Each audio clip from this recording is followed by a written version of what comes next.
His grandchild. Bill's busy, it says.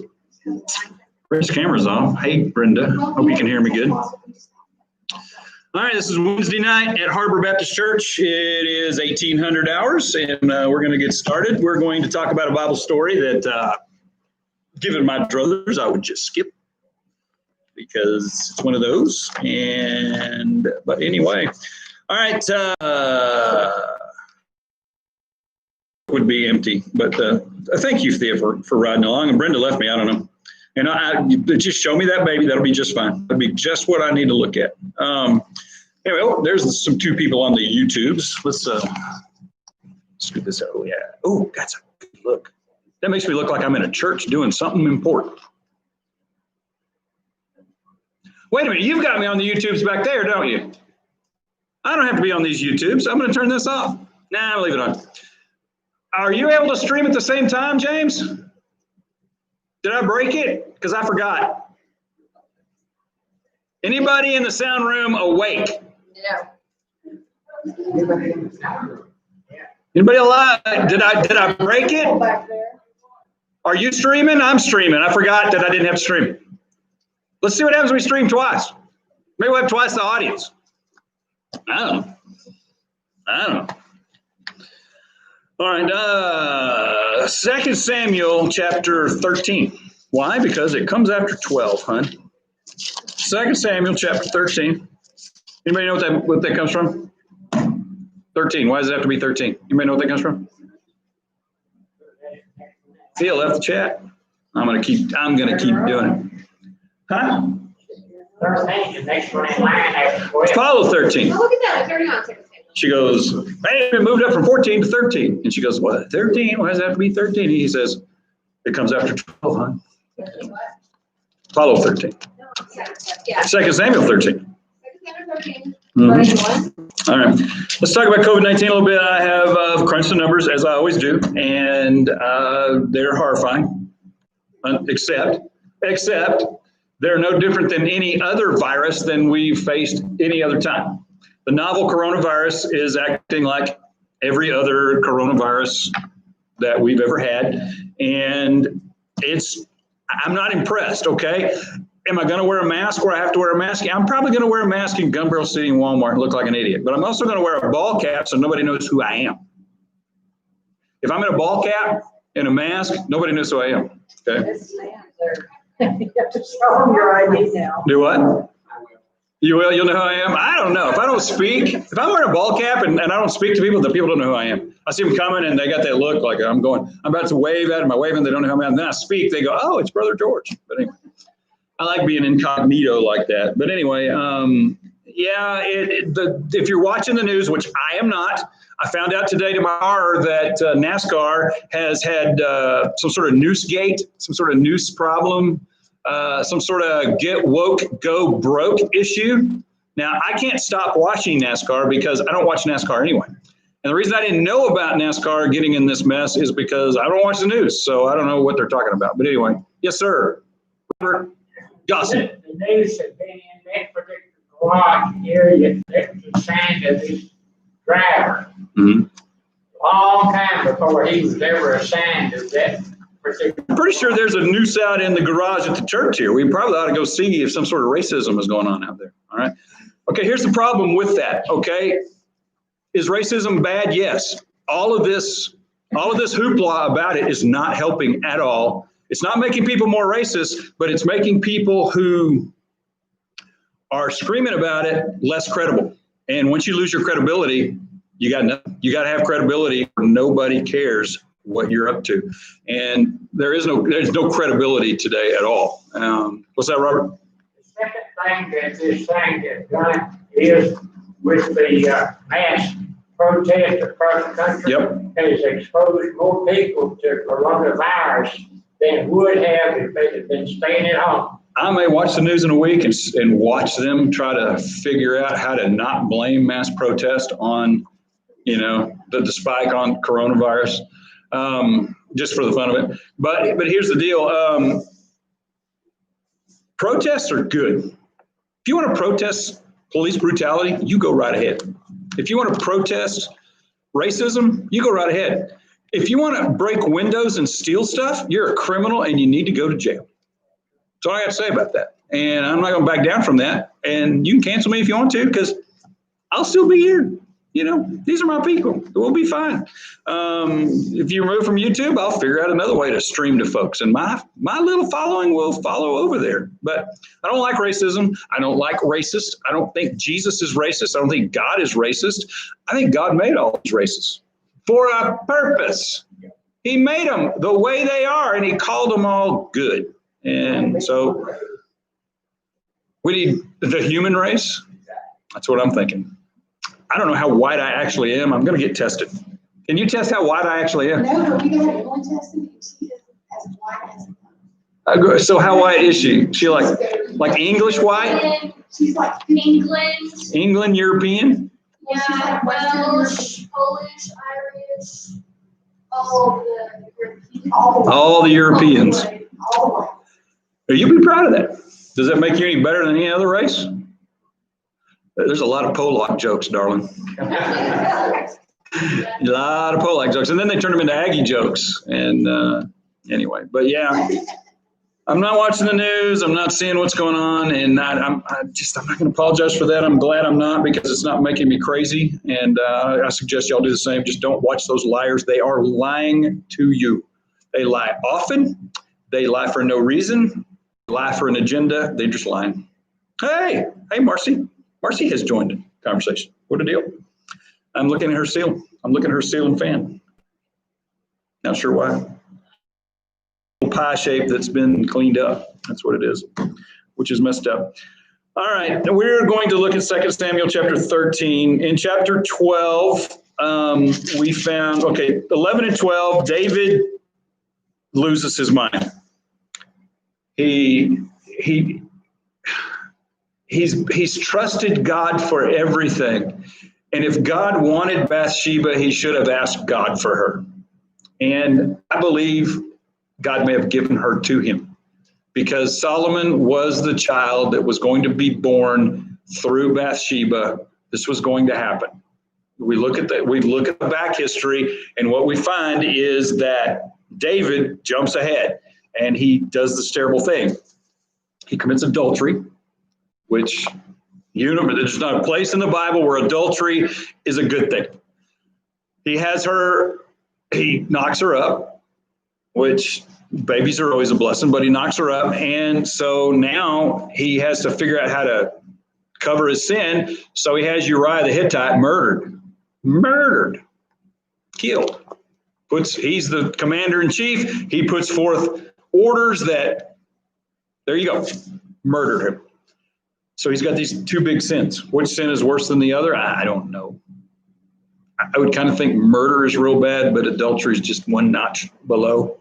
Okay, so don't commit adultery, don't commit murder.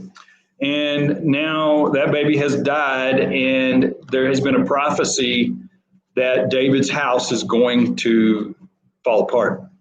And this is the best example of do whatever you want. God will forgive you. God forgives David. David was supposed to be given the death penalty for these two sins. Adultery, death penalty.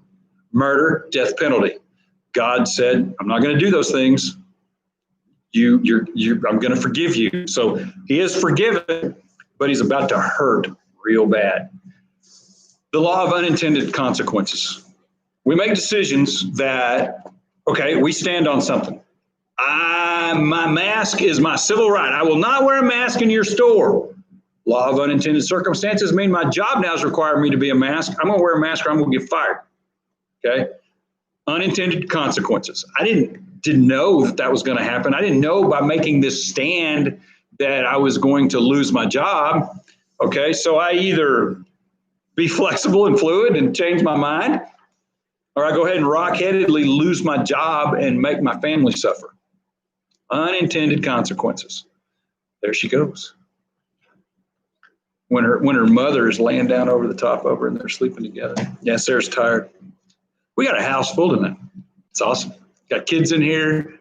Got a youth in here. So happy to see young people. And makes me feel like the world will continue in spite of it's not 2020, folks. It's 1984.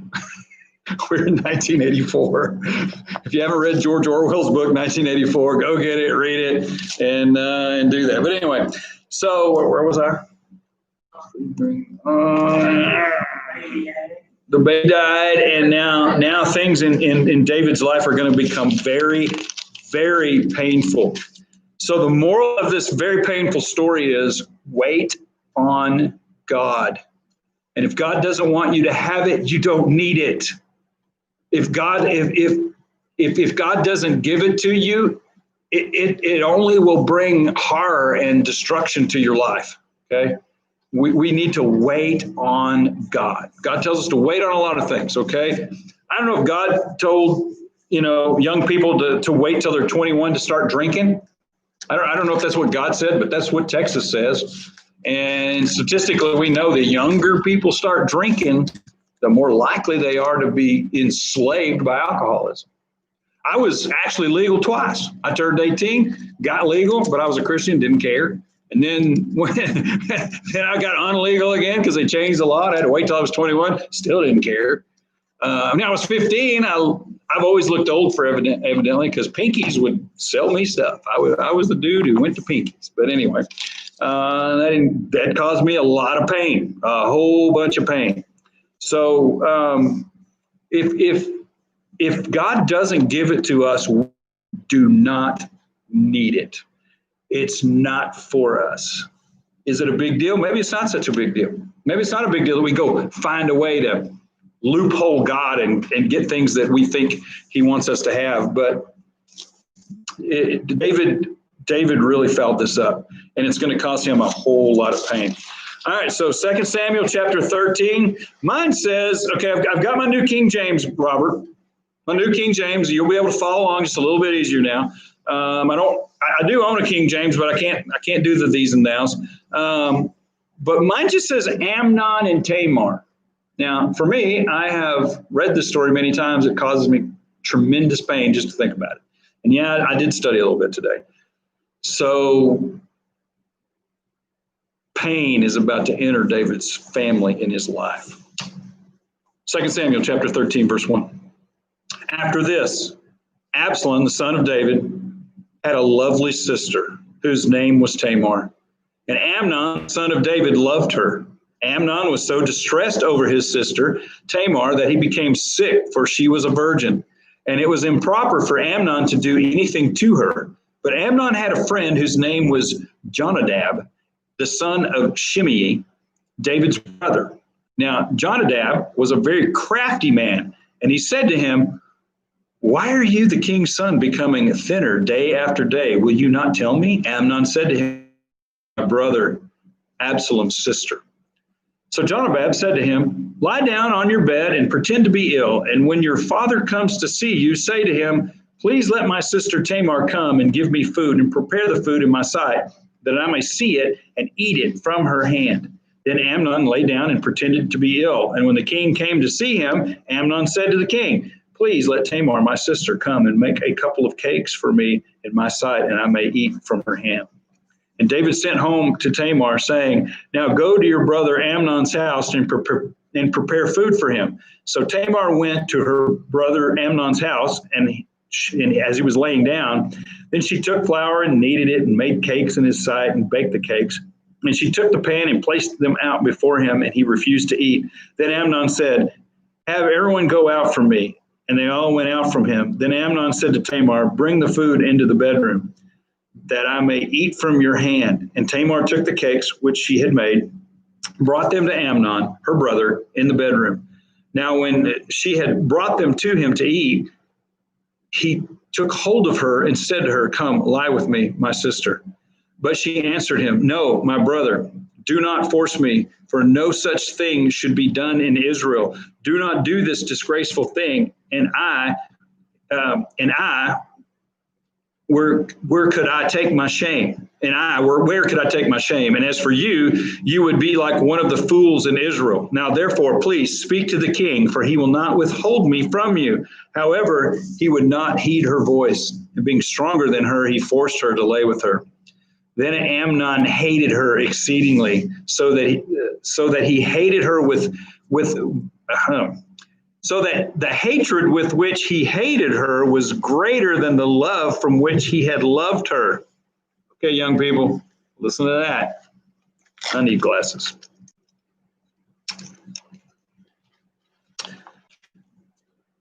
So she said to him, no, indeed, this evil of sinning. Oh, wait a minute. So Amnon hated her exceedingly, so that the hatred which he had was greater than the love for which he had loved her. And Amnon said to her, arise, be gone.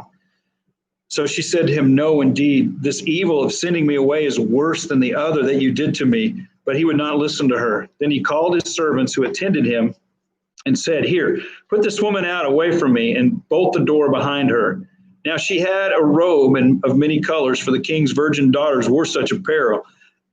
And his servant put her out and bolted the door behind her. Then Tamar put ashes on her head and tore her robe of many colors that was on her, and laid her hand on her head and went away crying bitterly. And Absalom, her brother, said to her, has Amnon, your brother, been with you? But now hold your peace, my sister. He is your brother. Do not take this thing to heart. So Tamar remained desolate in her brother Absalom's house.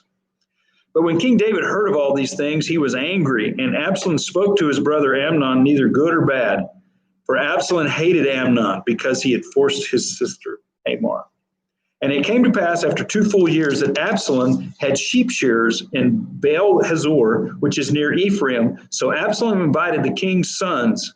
Then Absalom came to the king and said, kindly note, your servant has sheep shearers. Please let the king and his servants go with your servant. But the king said to Absalom, no, my son, let us not all go now, lest we be a burden to you. Then he urged him, but he would not go, and he blessed him. Then Absalom said, if not, please let my brother Amnon go with us. And the king said to him, why should he go with you? But Absalom urged him. So he let Amnon and all the king's sons go with him. Now Absalom had commanded his servants, saying, watch now, when Amnon's heart is merry with wine, and when I say to you, strike Amnon, then kill him. Do not be afraid. Have I not commanded you? Be courageous and valiant. So the servants of Absalom did to Amnon as Absalom had commanded. Then all the king's sons arose, and each one got on his mule and fled. And it came to pass that while they were on their way, the news came to David, saying, Absalom has killed the king's sons, and not one of them is left.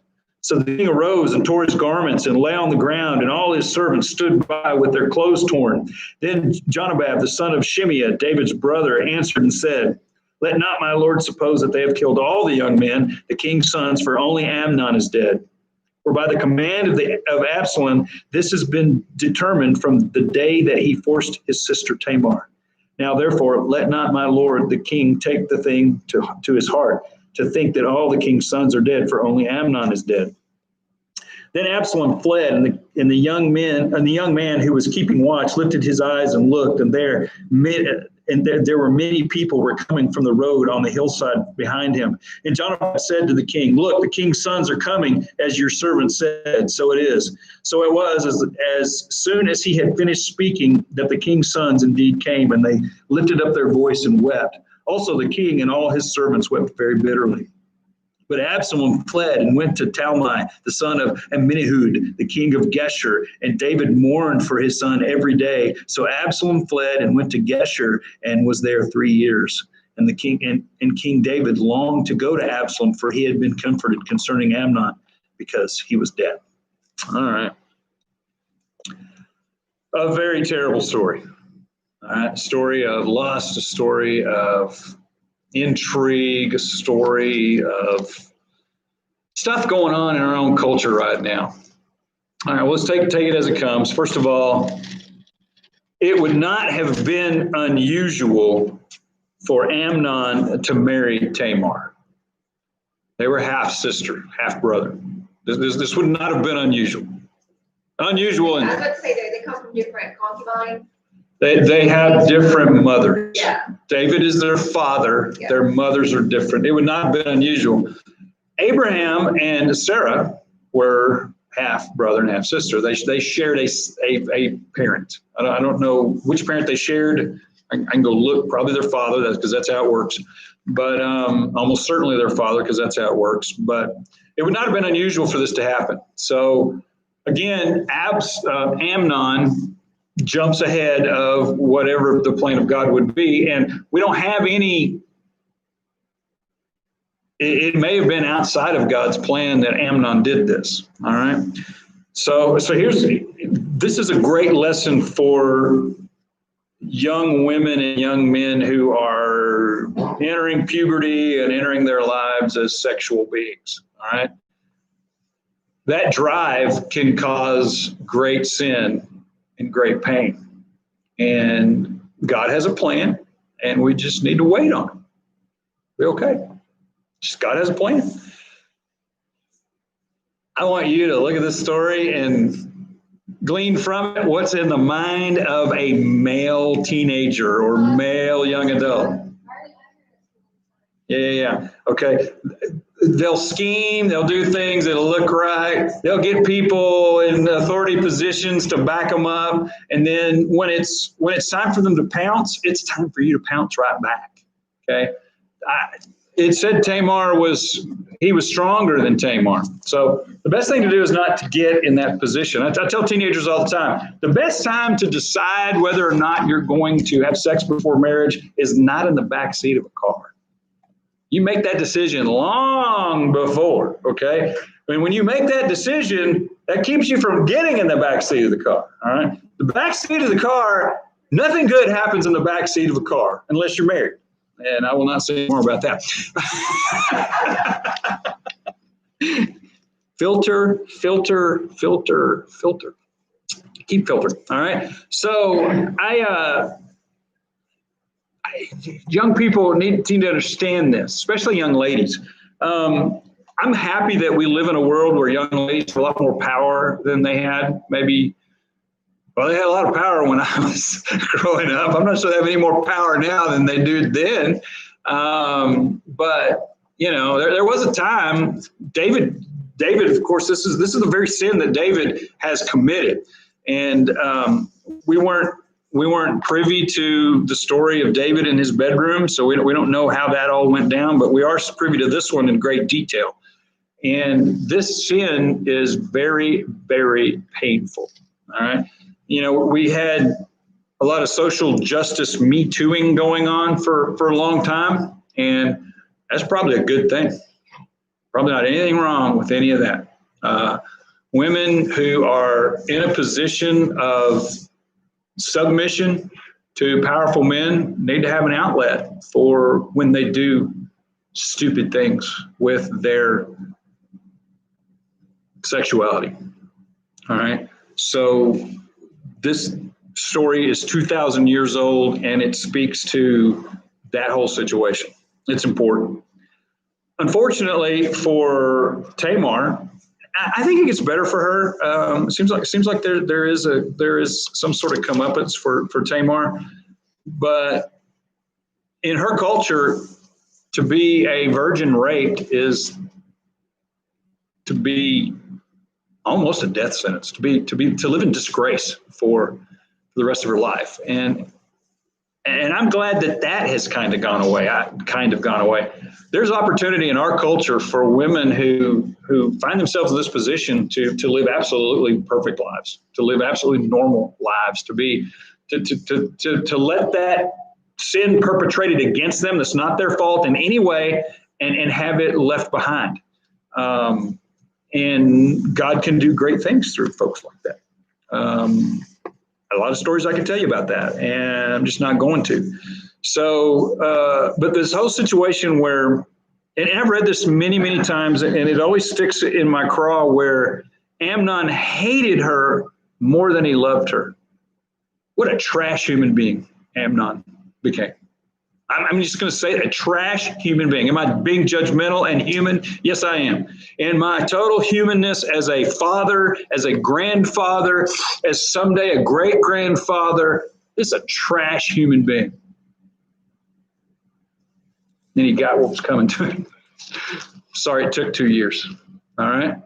Was that sin? Yeah, it was sin.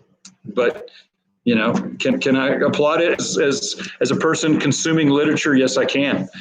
True literature here, history, but yeah, just a trash human being. There's something wrong with Amnon. Something wrong with him. You know, he fell in love with his sister, which, again, in our culture, that's kind of a taboo, but Tamar's correct. Go talk to the king. We can get this worked out. Don't send me away. Don't send me away in disgrace. And yet there's something wrong with Amnon. All right. And that's the other thing, young ladies, when there's something wrong with somebody, it's time to kick them to the curb. It's time to say goodbye to them. And in our culture, in our society, you know, if they'll try something, they'll eventually accomplish something if you don't walk away. Because this is in the heart of not every male. I don't know if I know anybody like this. I may know people like this, but because I don't know what goes on in bedrooms, I don't know what goes on in private, but it is suspicious to me that they can't stay married. All right. And they're still working the system way up into their, you know, late creepy years. You know, I'm suspicious by what I've seen and heard.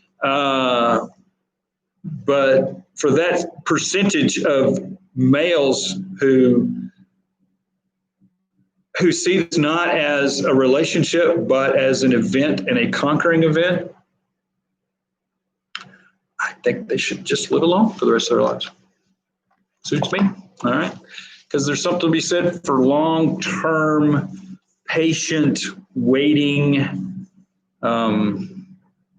There's just great joy there. So, yeah, Amnon, pig got what was coming, and but remember, we're causing David great pain here. I don't know if this would have happened, whether David did what he did, but David's example to his family certainly had something to do with this. Amnon may not have done this had David not done what he did. All right. Sometimes we need to own our sin and the cascading consequences, unintended consequences that come from it. David had no idea that the taking of Bathsheba and the killing of her husband to fix his own problem was going to cascade down, and it's going to get much worse. This is just act one in David's at least 3-act play of unbelievable pain over his sin with Bathsheba.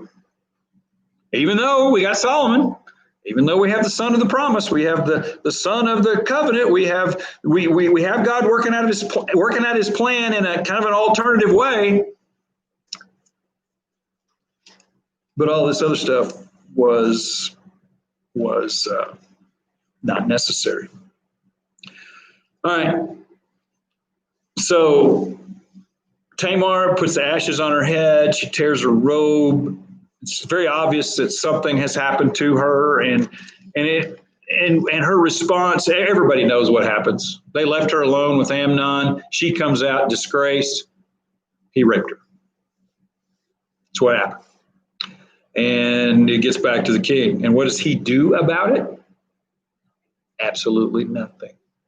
All right. A lot of people are screaming at us right now about, okay, if you don't do anything, you're as responsible as whatever. You know?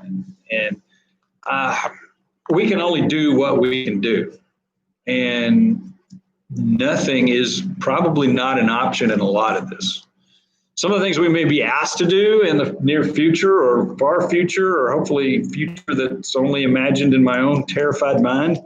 I'm not going to say more about that, but things need to change. So make whatever changes you can. I was caught too close to someone in the Bass Pro Shops. I was chided by my wife and the cashier and the person at the deal. Now, I was clearly beside my line, but what I was trying to do was be cordial and nice to someone not like me. That's what I was trying to do, and I entered the 6-foot zone, you know, and got chided for it. So I jumped out, and then it was funny, and we were fine. And if he dies of COVID, I'll never know, so it'll be okay. I don't have any symptoms. I should be fine. But yeah, I mean, those simple little interactions every single day is all we can do, you know. And if we get an opportunity for some big thing, We need to stand up and be counted. We need to do that. But David the king does absolutely nothing. He doesn't seem to talk to Absalom. He doesn't seem to. Matter of fact, he's complicit in that he sends Amnon to Absalom's house. Why? Because 2 years have passed. How many families? How many families just, okay, big fight, big problem, and we just go on like nothing happened? Big fight, big problem, we just go on like nothing happened. Sometimes that works. Sometimes that's fine. Sometimes that may be the best way to deal with it, but not here. Not here. Because Absalom hated Amnon, and what did Jesus say about hating your brother? You murdered him in your heart. Why? Because eventually you're going to figure it out. You're going to figure it out.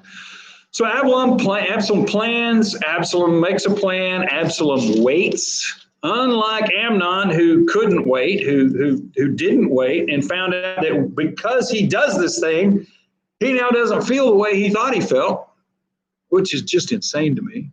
But anyway, so Absalom has sheep shears. There's a whole thing about sheep shears, and I've been doing this too long already. So I've been asked by my daughter to quit before she dies, to quit before she falls asleep. Didn't work for her daughter. Oh, I see the blue eyes. Anyway, I'm going to try to bring this to a close as quickly as I can. But he is very patient and he waits. And this whole sheep shear thing, this is a time of year where the sheep shears come and it's harvest time. Okay, there's going to be a lot of money. You're going to sell this stuff. So you got to feed the sheep shearers. You're going to need a lot of help with all this stuff, and you're going to have a feast associated with it. It's kind of a cool deal. Marcy, I'm going to move you.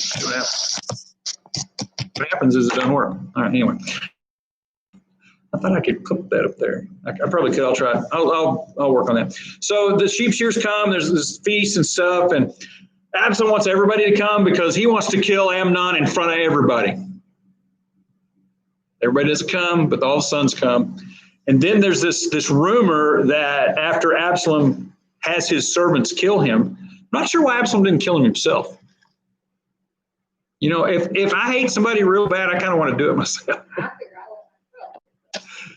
But he does do it himself. This is capital murder. He hires people to kill his brother. He gets him killed and doesn't really tell us how. It happens. And then all the other children go home, and David is told, all your children are dead. Why? I believe this is a part of the plan. Tell my dad I killed them all. And then when he finds out they're not all dead, he'll be relieved. He won't be as mad. Same thing with Abner, and the battle went terrible. But tell him how bad the battle went, and then tell him, oh, by the way, Uriah the Hittite is dead, and he'll be happy. Okay? This is being done to us all the time. Where the news does this to us all the time. They tell us this horrible thing, and then they back it down. It tells us this horrible thing, and then they back it down. What is that? Manipulation. Lies are lies. Whether they make us feel better or not, lies are lies. And these are probably not things that we should be doing to one another, but I actually incorporate this tactic in my pastor. The roof's going to cost $400,000. But we got this other person who's going to do it for $30,000. Okay. Well, if I'd have just said it's going to cost $30,000, y'all freaked out and died. But we're going to save $370,000. So people do this to us. Politicians do it to us. It just happens. So we need to be aware of that and be able to call bullcorn when bullcorn is being fed to us. And that's what happens to him. So Absalom murders Amnon. He has to leave, and he's evidently David's favorite son. Solomon's kind of small at this time. Absalom's been around a while. Absalom is actually heir apparent, and you're going to see, because most of you have probably read this a bunch. But anyway, he flees just like David fled Saul. Absalom flees David. You see the foreshadowing that's happening? What's about to happen? About to be a coup attempt, a successful coup attempt. And we're going to look at that in great detail in chapter 14. Do y'all have any questions? Did I cover all of that? Did I communicate to my young ladies that they need to watch out for the dudes? Y'all remember that? Watch out for the dudes. Watch out for the dudes. Yeah. Dudes have cooties, Danny. Ew, gross. Yeah. But in that same sentence, you can turn it around and tell the young man. You know what? Young men too. Absolutely. You know what? Young men need to be respectful. Young ladies are to be cherished and to be honored. And young ladies aren't above doing the Amnon thing. No, you need to watch out for that. Yeah, they can do that too. So don't do that either. Young ladies, don't be Amnon. Amnon's dumb. Amnon's dead. Don't be Amnon. I like it. Okay, I hate that story. I really do. It's one of the stories I really hate to look at. I don't choose to preach that. I don't know if I ever have. I'm not sure I've ever preached Amnon and Tamar. It's not fun. And again, okay, young people, this is one of those things that leads to the authenticity of the Bible. I'd have left this story out. I would have. This kind of truth, raping your sister. Did they do that in Twilight? I don't think they did do that in Twilight. No, I left that out. Supernatural, none of that happened. So yeah, we like to have stories. Barry Brown's standing in the back looking at me like something's going on. What's up? Okay. He's got some issues.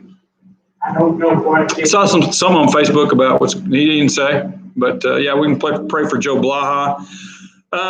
What is the prayer request we had today? We had some stuff. Marion, my neighbor Marion, she, why are doctors such idiots? Okay, she's got no symptoms. She has no symptoms, and she's now scared to death because she's got a heart issue of some kind. And so, but anyway, we need to pray for her. We got a couple of things to pray for her about that I don't think we should mention, right? Okay, and I want to praise the Lord. I took delivery of what was supposed to be a half decent washer and dryer. Turned out to be more washer and dryer than I'd ever buy. So I can't tell you who, because I don't want to be jealous or jelly or any of that stuff. Too late for that, huh, Sarah? Yeah. But anyway, so that blessing is allowing me to bless somebody else, and that blessing will trickle down to somebody else. There's going to be at least 3 people blessed by that. And anyway, so I'm pretty excited about that. I'm more excited about a washer and dryer than I think I've ever been in my whole life. I got a couple up here. I got a washer and dryer out there that's supposed to go in there. Now I got another spare set, and I think Barry has a solution, has a home for that. But I don't know if the clothing closet is ever going to need a washer and dryer. You don't want to do that. Use the one at the house. You can use the one in my house. It's real big. Matter of fact, Danny crawled in the dryer that I took a picture. It'll be on Facebook later. Yeah, She's got room.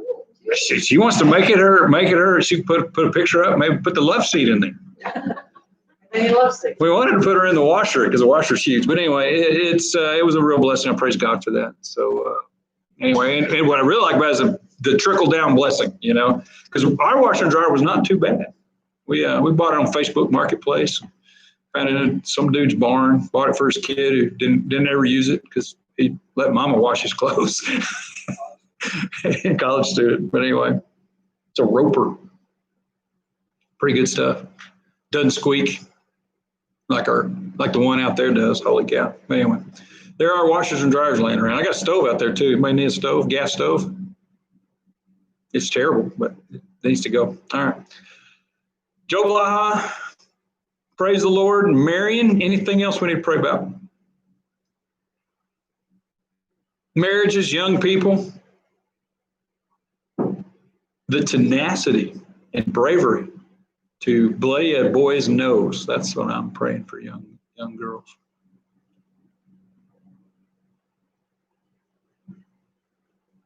Got nothing? Pray for Abby. She has an interview for drum major. Okay. And she already missed the first appointment, so we should pray. Yeah, she forgot about it yesterday, today. Not getting cool points. Not getting cool points for that one. That won't help her very She was much. at least blessed with the opportunity. They did give her another opportunity to interview. And we So have a one in the morning. Abby has a doctor's appointment in the morning. Then she has her thing. They're going to burn the warts off of her. I didn't think she'd ever get a boyfriend. She got rid of those diseased hands. Girl has warts. More warts than the Wicked Witch of the West. At least they're not on her nose. Anyway, I kind of forgot about them. Kind of missed them. She got rid of some of them. Anyway. Am I missing something important? Yeah. What did there was something on the Harbor Prayer. Take a look. Harbor. Kimberly had a prayer request. But it came on Harbor Prayer, and I didn't remember that not everybody saw it, because some of you are in Harbor Prayer and some of you are in. It was Amy. God knows the need. That's what it was. Yeah. So put that on Harbor Folks from now on. I should have copied and pasted it over there. I just need to shoot Harbor Prayer. Kill it. Anything else? Let's pray for the folks next door. I love it when we drive up and somebody says, man, there's a lot of people here. I don't hurt one bit. And some of those folks are really struggling. Some of those folks have real victory. Real victory. So, a lot in between. I have a question. Yes, sir. What's happening across the road? I hope they're not about to drill the sour gas well, but I'll bet you that's what they're doing. Yeah, that is, they're going to drill a H2S gas well over there, and they've been trying to do it for at least 5 years, maybe 10 years, I don't know. They're supposed to pay us because they're going to drill right under our church, and we just kind of didn't, it wasn't very much, so, if it had been a lot of money, we'd have been on it, but like $245 or something for the rights to drill under here. They may going to drill some other direction. A lot of people are scared because they don't want an H2S well right over here. H2S gas, if you don't know, is hydrogen sulfide gas. It is deadly to human beings, very quickly deadly to human beings. However, I grew up in the oil fields of West Texas, and I ain't scared of H2S gas. I've lived with that every single day. So generally, what it does, knocks you out. You go to the ground, and then it's lighter than air, and then you survive. The only two, I did know 2 men who died from it. They died on a scaffolding, and the H2S rolled over them, and they fell down on the scaffolding, and it killed them. Friends of my dad's, and I knew them as well. I was a little kid, but only 2 that died out there, and the amount of H2S gas in West Texas probably exceeds the amount of natural gas in the world. But anyway, we've got a big pocket of it underneath our lake, and they need to do something with it so it doesn't just bubble up and kill us all. And so they're supposedly putting together a deal, and they have a plant over here that converts it into hydrogen and sulfur. Or somebody just may have mowed. I don't know. I may have sold it. May have sold it. I don't know. Maybe they've given up on it. There is a well on the other side of the lake. Take Trinidad is where the well is for H2S, and they have to pump it all the way around. And the more pipeline you have, the more dangerous it is, because that's where it gets out, is in the pipeline. And but the H2S gas processing plant, I think, has not operated for quite some time, if I'm not mistaken.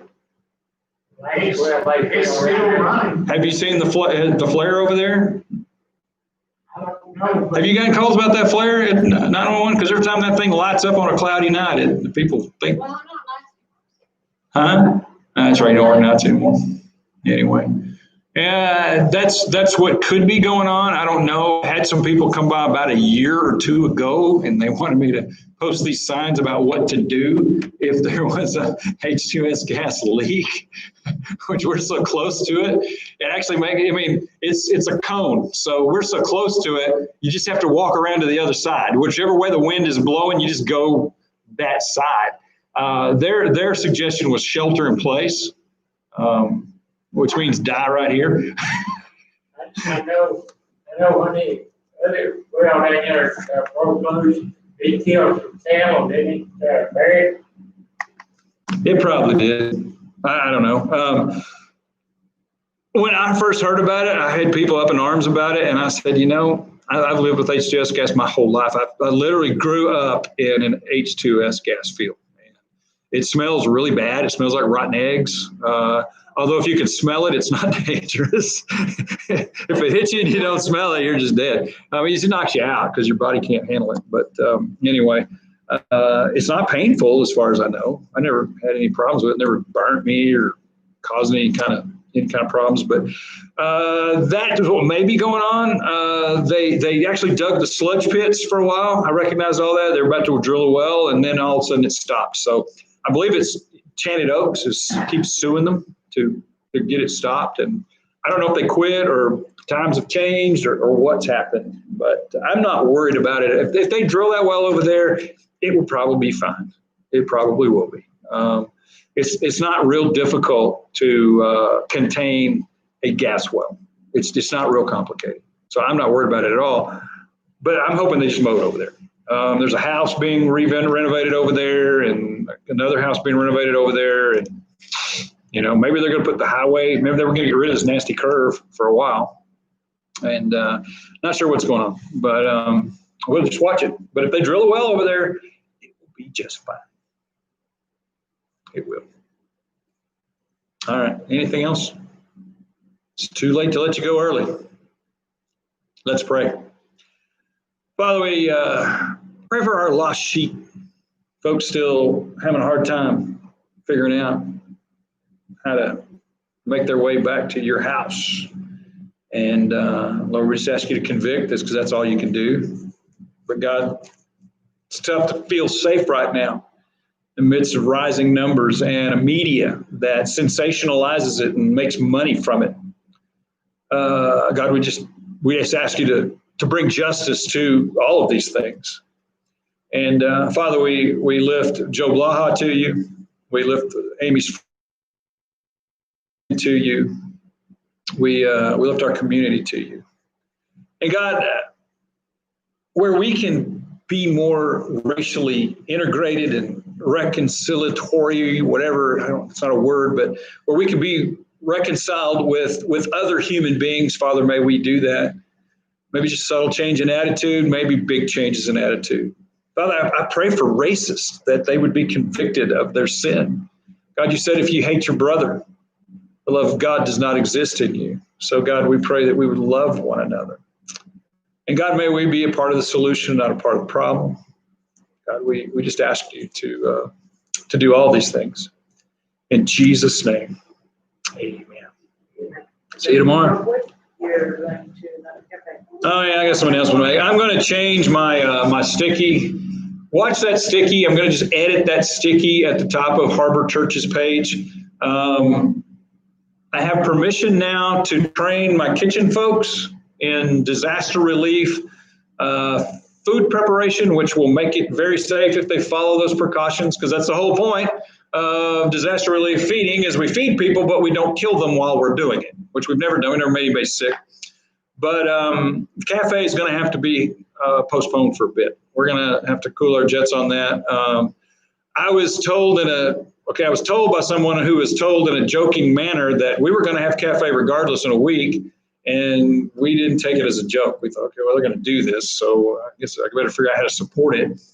And hurting y'all is very difficult. It turns out the wife was actually in charge of that situation. She was actually wearing pants in that situation. It wasn't going to happen anyway. So he was joking. So we're going to kind of cool our jets on that because the numbers are actually quadrupled. What does that mean? Well, it means that 4 times as many people have tested positive a day for coronavirus.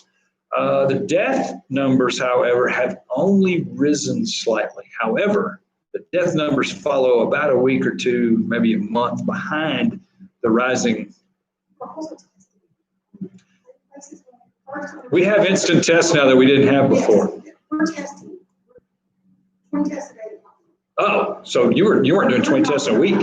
Oh yeah, a lot more tests. So a lot more tests mean a lot more positive. So it could be that I have a hard time believing that all of these protests, all of these riots, and all this silliness that we did on Memorial Day has not increased the numbers somewhat. So I think we do have more cases, but we may be. Yeah, we own the state. Yeah. The governor was very clear. He said exactly what I've been saying. We will kill more people closing the state than we ever would have killed from coronavirus. People will die of starvation. People are going to die. Men are going to die of prostate cancer and breast cancer. Not men, but women. Cancers. Huh? I knew a guy who had breast cancer.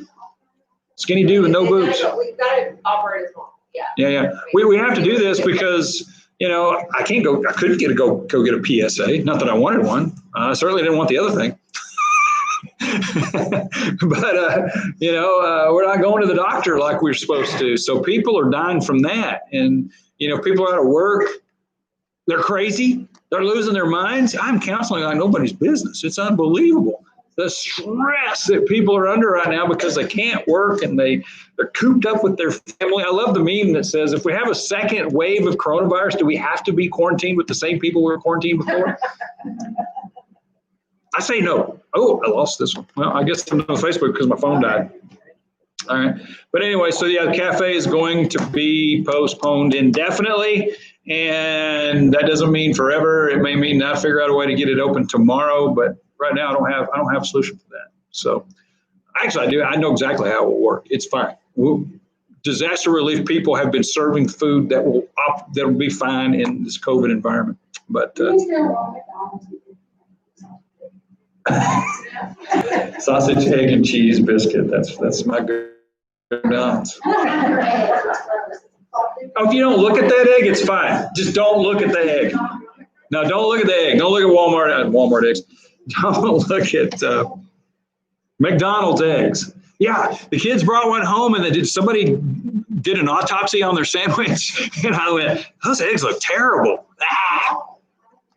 Yeah, well, eggs look bad anyway. All right, see y'all. I'm going to do something here. There it is, in stream. Love you. See you tomorrow.